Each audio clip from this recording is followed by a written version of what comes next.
Marty, 2 games into this series with the Rockford Ice Hogs, pretty much what you'd expect from them. How do you like the way your team is adjusting to the matchup? I think we've played well. I mean, obviously we're on the wrong end of the scores, but at the end of the day, we feel like we're playing well. We just got to put together a full 60 minutes and find a way to maybe capitalize on the special teams a little bit more. But all in all, it's a good team on the other side, and we want to make sure that every shift we're ready to go because we know it's going to be a tight game. Interesting series in terms of the scheduling. You've ended up with 3 days in between games here. The coaching staff with a plan, as always, to get the guys ready. Tell us a little bit about what you're hoping to do over the last few days.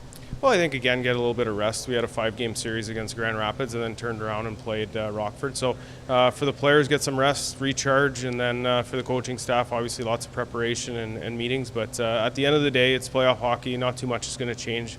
We just hope that we have our legs tonight and we're ready to go. Last count, 18 players had made their AHL playoff debut at the Manitoba Moose this spring. Obviously a feather in the cap of the organization. But along with that, there's some growing that has to happen for these players. How much of what you're doing with these guys these days is helping them with the mindset of playoff hockey?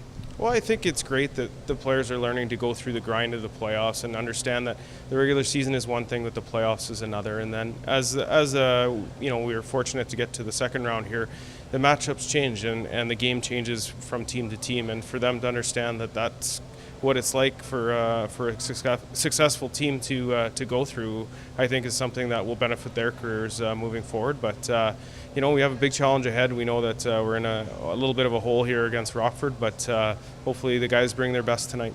Interestingly, your team has been excellent on the road all season long. 25 wins to match a franchise record in the regular season. 2 huge wins in Grand Rapids to get you to this point. So does that bring a little bit of confidence despite the difficulty of the situation? Well, I think we're comfortable playing on the road, but I don't think we're feeling overconfident. I think we know that we're going to have to be really good here, and that Game 3 is very important, obviously with them being up 2, but we're not looking too far ahead. I mean, first shift of the first period has been our motto, and Pascal's sent that message to the group that we're just trying to focus on what we can control, and the players know that, and again, we hope we have our legs and our energy tonight. Is it difficult to get that message across that you've got to go one step at a time, one moment at a time? Because we've seen the team score first and then seen Rockford bounce back and add a couple of goals when they start to score.